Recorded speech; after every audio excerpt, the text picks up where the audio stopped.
तो मौजूद हुए हैं आपके सामने हिमाचल प्रदेश की दिन भर की ताजा खबरों के साथ। तो आइए शुरू करते हैं बिना समय गवाए हुए नॉन स्टॉप ताजा खबरों के सिलसिले को।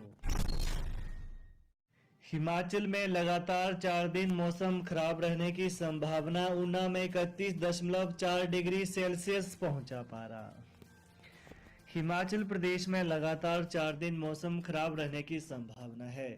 मौसम विज्ञान केंद्र शिमला के अनुसार ताजा पश्चिमी विक्षोभ की सक्रियता से 25 से 28 फरवरी तक प्रदेश के मध्य व उच्च पर्वतीय कई भागों में बारिश बर्फबारी की संभावना है। वहीं मध्य व मैदानी कुछ भागों में 28 फरवरी को अंधड़ चलने का भी अलर्ट जारी हुआ है। इसके अतिरिक्त आपको बता दें कि आज राजधानी शिमला व अन्य भागों में मौसम साफ बना रहा। इसके अतिरिक्त आपको बता दें कि धूप खिलने से तापमान में भी बढ़ोतरी दर्ज की गई है। आज ऊना में अधिकतम तापमान 31.4 डिग्री सेल्सियस दर्ज किया गया। मौसम विभाग के अनुसार 25 फरवरी को राज्य में एक पश्चिमी विक्षोभ के सक्रिय होने की संभावना है। इसके बाद 28 फरवरी को एक और पश्चिमी विक्षोभ का प्रभाव देखने को मिल सकता है। 1 और 2 मार्च को भी मौसम खराब रह सकता है। सिरमौर रियासत के राजा उदय प्रकाश का निधन। अंतिम शासक महाराजा राजेंद्र प्रकाश के दत्तक पुत्र थे। हरिद्वार गंगा घाट पर अंतिम संस्कार कल। हिमाचल के सिरमौर रियासत के अंतिम शासक राजेंद्र प्रकाश के दत्तक पुत्र उदय प्रकाश का 70 वर्ष की आयु में पिछले कल देहरादून में निधन हो गया। महाराज उदय प्रकाश देहरादून में रहते थे। वो अपनी पुत्री दिव्यश्री कुमारी के साथ अक्सर नाहन आया करते थे। वहीं नाहन से उनका गहरा लगाव रहा है। सिरमौर रियासत का राजमहल 2 हिस्सों में बटा है। उदय प्रकाश ने पहले अपने हिस्से के राजमहल का जीर्णोद्धार भी करवाया है। शाही महल के वंशजों में संपत्ति विवाद चल रहा था। वहीं बाद में यह राजमहल 2 वंशजों के हिस्से में बंट गया। हमीरपुर के सैनिक राजकुमार पंचतत्व में विलीन। पैतृक गांव सलौनी में बेटे ने दी मुखाग्नि। शहीद अमर रहे के नारों से गूंजा शमशान घाट। हिमाचल के हमीरपुर जिला के शहीद राजकुमार पंचतत्व में विलीन हो गए हैं। उनके पैतृक गांव सलोनी में अंतिम विदाई दी गई। बेटे राघव ने पिता को मुखाग्नि दी। अंतिम विदाई के मौके पर पूरा गांव और शहीद के रिश्तेदार शमशान घाट पहुंचे। बड़सर विधायक इंद्रदत्त लखनपाल और एसडीएम शशिपाल शर्मा भी मौजूद रहे। अंतिम संस्कार के समय शहीद अमर रहे के नारे भी लगे। वहीं इससे पहले आज तड़के सलोनी गांव के शहीद नायक राजकुमार शर्मा की पार्थिव देह घर पहुंच गई थी। ऋषिकेश से उनकी देह यहां लाई गई। जालंधर से आई बटालियन के जवानों ने शहीद को अंतिम सलामी दी।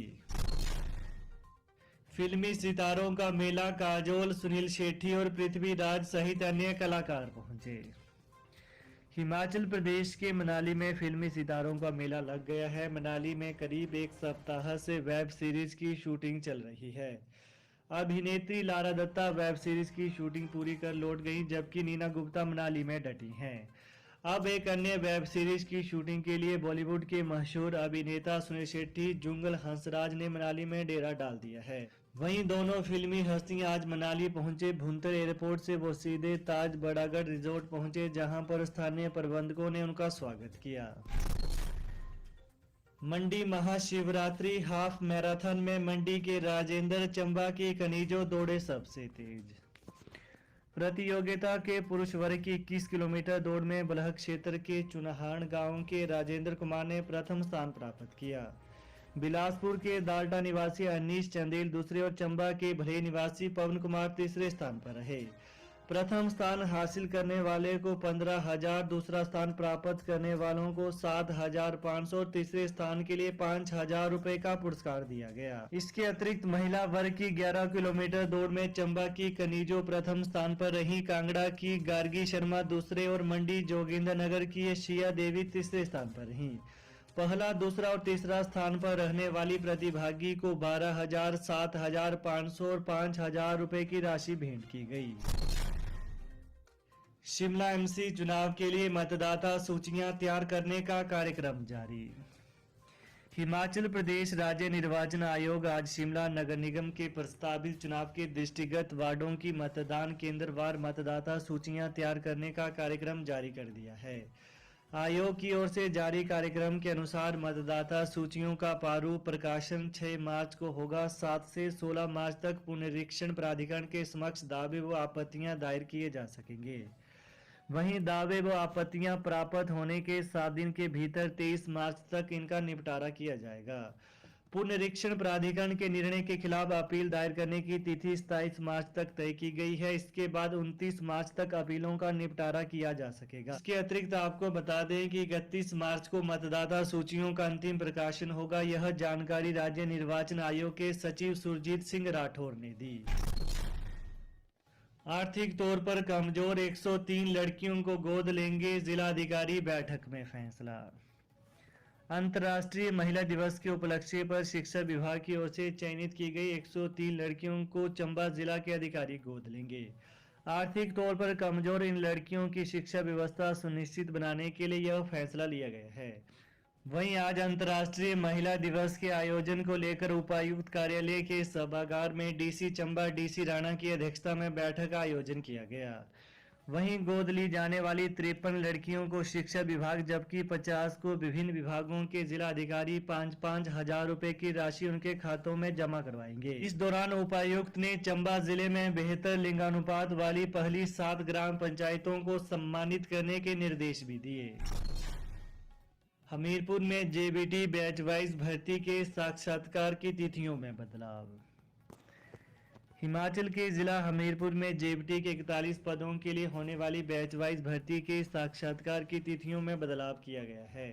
प्रारंभिक शिक्षा उपनिदेशक कुलभूषण राकेश धीमान ने बताया कि ये साक्षात्कार 9 और 10 मार्च की बजाय अब 8 मार्च को सुबह 10 बजे निर्धारित किए गए हैं।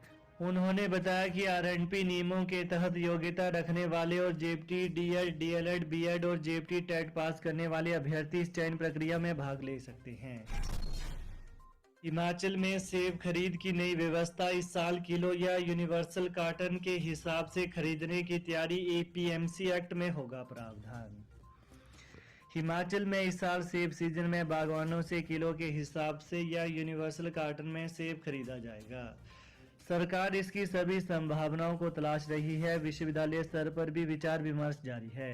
सरकार इसमें बेस्ट पॉसिबिलिटी को देखकर उस व्यवस्था को लागू करेगी। इस नई व्यवस्था को लागू करने के लिए सरकार एपीएमसी एक्ट में भी प्रावधान करने जा रही है। इसकी प्रक्रिया वहीं शुरू कर दी गई है।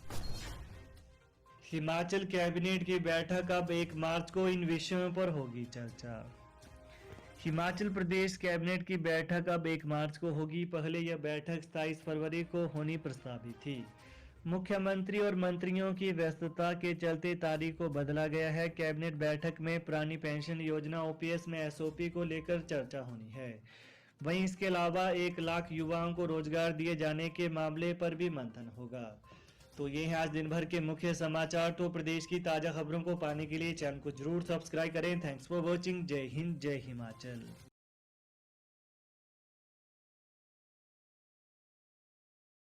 लेटेस्ट अपडेट्स के लिए अल्ट्रा